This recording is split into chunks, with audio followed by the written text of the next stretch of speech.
മുള്ളൻപന്നി ശശി എന്ന രാഷ്ട്രീയ നേതാവിനെ പറ്റി നിങ്ങൾ ആരെങ്കിലും കേട്ടിട്ടുണ്ടോ? അദ്ദേഹം ഇപ്പോൾ ഒളിവിലാണ്. വനം വകുപ്പ് തിരഞ്ഞുകൊണ്ടിരിക്കുകയാണ്. കാരണം വേറൊന്നുമല്ല, വീട്ടിനുള്ളിൽ കയറി വന്നൊരു പാവം മുള്ളൻപന്നിയെ അടിച്ചു കൊന്ന് ധീര യോദ്ധാവായി. ഇതുവരെ അദ്ദേഹം അറിയപ്പെട്ടിരുന്നത് വെള്ളനാട് ശശി എന്ന രാഷ്ട്രീയ നേതാവായിരുന്നു. തിരുവനന്തപുരത്തെ വെള്ളനാട് പഞ്ചായത്ത് പ്രസിഡന്റും CPM നേതാവുമാണ്. അടുത്തിടെയാണ് CPMൻ്റെ നേതാവായത്. അതുവരെ കോൺഗ്രസിൻ്റെ നേതാവായിരുന്നു. വെള്ളനാട്ട് ഒരു വീട്ടിൽ കണ്ട മുള്ളൻപന്നിയെയാണ് ഒരു ദാക്ഷിണ്യവുമില്ലാതെ ഒരു ദൈവവുമില്ലാതെ അടിച്ചു കൊന്നത്. സംഭവത്തെ തുടർന്ന് ഷെഡ്യൂൾ 1-ൽപ്പെട്ട സംരക്ഷിത വന്യജീവിയെ കൊന്നതിനാണ് വനം വകുപ്പ് നിയമപ്രകാരം ഇയാൾക്കെതിരെ കേസെടുത്തത്. എന്തായാലും ഈ ഒരു മുള്ളൻപന്നിയെ കൊന്ന വിഷയത്തിൽ ആള് നാടിൻ്റെ പ്രിയ താരമൊന്നുമായി മാറിയില്ല. കാരണം കാട്ടുപന്നിയെ പോലെയല്ല മുള്ളൻപന്നി. മുള്ളൻപന്നി ഒരു സാധു ജീവിയാണെന്ന് ആ വീട്ടുകാർക്ക് പോലും അറിയാമായിരുന്നു. വനം വകുപ്പിനെ അറിയിച്ചിട്ടുണ്ടെന്ന് പറഞ്ഞപ്പോൾ നാട്ടുകാർ പറഞ്ഞത് അവർ ഇതിനെ കൊല്ലാതെ രക്ഷപ്പെടുത്തും, അതുകൊണ്ട് നമുക്ക് അടിച്ചു കൊള്ളാമെന്നാണ്.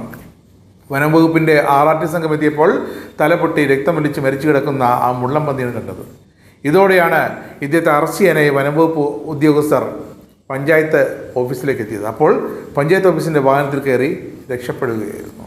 വഴിക്ക് വെച്ച് വനം വകുപ്പ് പിന്തുടരുന്നത് അറിഞ്ഞ ഇദ്ദേഹം ആ വാഹനത്തിൽ നിന്നും ഇറങ്ങി ഓടുകയായിരുന്നു എന്നാണ് വനം വകുപ്പിൻ്റെ ഔദ്യോഗിക ഭാഷ്യം. എന്തായാലും ആളിനെ വനം വകുപ്പ് ഇപ്പോൾ തിരഞ്ഞുകൊണ്ടിരിക്കുകയാണ് സംസ്ഥാനം മുഴുവൻ. ഇതേ വെള്ളനാട് ശശിയുടെ ധിക്കാരപരമായ പല നിലപാടുകളും നിയമലംഘനങ്ങളും പാർട്ടിയെ കടുത്ത പ്രതിസന്ധിയിലാക്കിക്കൊണ്ടിരിക്കുകയാണ്. ഇതൊക്കെ ശത്രുക്കളും മുള്ളൻപന്നി സ്നേഹികളും പടച്ചുണ്ടാക്കുന്നതെന്നാണ് വെള്ളനാട് ശശിയുടെ നിലപാട്. വെള്ളനാട് ശശി എന്ന ഈ മുള്ളൻപന്നി ശശി അത്ര ചില്ലറക്കാരനൊന്നുമല്ല. പാർട്ടി നേതൃത്വത്തിൻ്റെ നിർദ്ദേശങ്ങൾ പോലും അവഗണിച്ച് സ്വന്തം ഇഷ്ടപ്രകാരം പ്രവർത്തിക്കുന്ന ഈ ശശിയുടെ നിലപാടുകൾ, നടപടികൾ പ്രാദേശിക ഘടകങ്ങളിൽ വലിയ പ്രതിഷേധമാണ് ഇപ്പോൾ ഉയർത്തിയിരിക്കുന്നത്. പലപ്പോഴും പാർട്ടി നേതൃത്വം നൽകുന്ന മുന്നറിയിപ്പുകൾ അദ്ദേഹം പുച്ഛിച്ച് തള്ളും. കാരണം കോൺഗ്രസിൽ നിന്നും വന്നതാണ്. CPMനെ പഠിക്കാൻ സമയം വേണമത്രേ. കോൺഗ്രസിൽ നിന്നും 2024 CPMലേക്ക് എത്തിയ ശശി വന്ന കാലം മുതൽ പാർട്ടിയെ പ്രതിരോധത്തിലാക്കുന്ന നടപടി തന്നെയാണ് സ്വീകരിക്കുന്നതെന്ന് തലവേദനയോടെയാണ് ഇപ്പോൾ നേതാക്കൾ പറയുന്നത്. ഒരു സാധുജീവിയായ മുള്ളൻപന്നിയെ തല്ലിക്കൊല്ലുന്നത് അറിവില്ലായ്മ തന്നെയാണ്.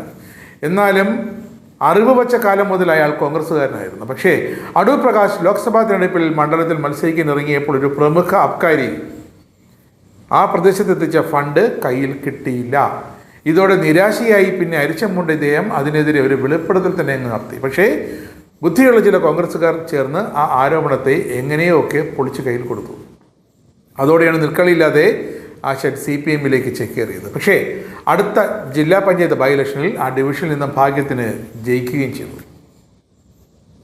പിന്നെ പൊതുമുതൽ നശിപ്പിക്കൽ, ഉദ്ഘാടനത്തിൽ ക്ഷണിക്കാത്തതിൽ പ്രതിഷേധിച്ച് ശിലാഫലകം തല്ലിത്തകർക്കൽ, ഫ്ലക്സ് ബോർഡുകളിൽ നിന്നും സ്വന്തം ചിത്രം കട്ട് ചെയ്ത് കളയൽ, ഇതൊക്കെ ചെയ്ത് ചരിത്രം സൃഷ്ടിക്കുന്ന ഒരു വ്യക്തിയാണ് ഈ വെള്ളനാട് ശശി.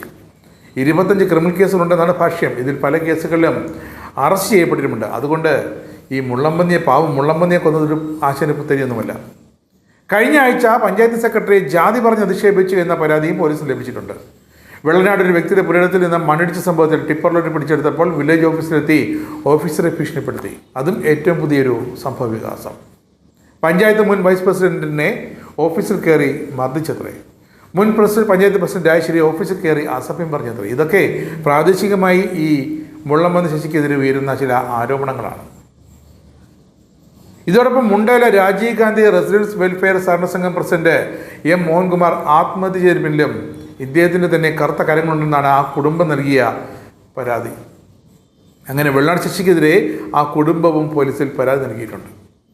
ശശി കോൺഗ്രസിലായിരിക്കെ തെരഞ്ഞെടുപ്പുകൾക്കായി കോടിക്കണക്കിന് രൂപ ഈ സഹകരണ സംഘത്തിൽ നിന്ന് വായ്പ എടുത്ത് തിരിച്ചടച്ചില്ല. അതിനുശേഷം തൻ്റെ സ്വത്തുക്കൾ വിറ്റ് തിരികെ അടച്ചു എന്നാണ് ഈ മോഹനകുമാറിൻ്റെ ആത്മഹത്യക്കുറിപ്പിൽ പറഞ്ഞിരുന്നത്. എന്തായാലും ഇതൊക്കെ തൻ്റെ തൊപ്പിയിലെ പൊൻതൂവലുകളെ കാണുന്നൊരു വ്യക്തിയാണ് ഇപ്പോൾ മുള്ളൻപന്നി ശശി. ഇപ്പോൾ ഈ മുള്ളൻപന്നി തല്ലിക്കൊന്നതാണ് ഏറ്റവും പുതിയ കേസ്. വനം വകുപ്പിനെ അറിയിക്കാതെ ഇരുമ്പ് പൈപ്പ് ഉപയോഗിച്ച് അടിച്ചു കൊന്നെന്നാണ് FIR ഇട്ടിരിക്കുന്നത്. ഇതിന് വനം വകുപ്പൊന്നും വേണ്ട, ഞാൻ നോക്കിക്കൊള്ളാം എന്നാണ് അത്രേ ഇദ്ദേഹം പറഞ്ഞത്. എന്തായാലും ഇപ്പോൾ വനം വകുപ്പ് ഈ വെള്ളനാട് പഞ്ചായത്ത് പ്രസിഡന്റ് തപ്പി നടക്കുകയാണ്. കാരണം വന്യജീവി നിയമപ്രകാരം ചെയ്ത ഗുരുതരമായ ജാമ്യമില്ലാ വകുപ്പുകൾ പ്രകാരമുള്ള കുറ്റമാണ്. പാർട്ടി നിയമങ്ങൾക്കും കീഴ്വഴക്കങ്ങൾക്കും നിരക്കാത്ത ഗുണ്ടാ ശൈലി അണികൾക്കിടയിൽ കടുത്ത അതൃപ്തി തന്നെയാണ്. കാരണം അതിനേക്കാൾ വലിയ ഗുണ്ടകൾ CPM-ൽ വെള്ളനാടും ആ പരിസര പ്രദേശങ്ങളുമുണ്ട്. പക്ഷേ ഇതിത്തിരി കടന്നുപോയി എന്നാണ് ആ നേതാക്കൾ തന്നെ പറയുന്നത്. നിരന്തരമായ നിയമലംഘനങ്ങൾ പാർട്ടിയുടെ പ്രതിച്ഛായയ്ക്ക് മങ്ങലേൽപ്പിക്കുന്ന ഈ സാഹചര്യത്തിൽ ഇത്തവണയെങ്കിലും കർശനമായ പാർട്ടി തലത്തിൽ അച്ചടക്ക നടപടി വേണമെന്ന ആവശ്യം പ്രാദേശിക നേതാക്കൾ ഉന്നയിച്ചിട്ടുണ്ട്. കോൺഗ്രസിൽ നിന്നും വന്നതാണ്. അങ്ങനെ പിണക്കാനാകില്ല. അതാണ് പാർട്ടിക്ക് മുള്ളം പന്നിയേക്കാൾ വലുത് ഈ മുള്ളം പന്നി ശശിയെ തന്നെയാണ്.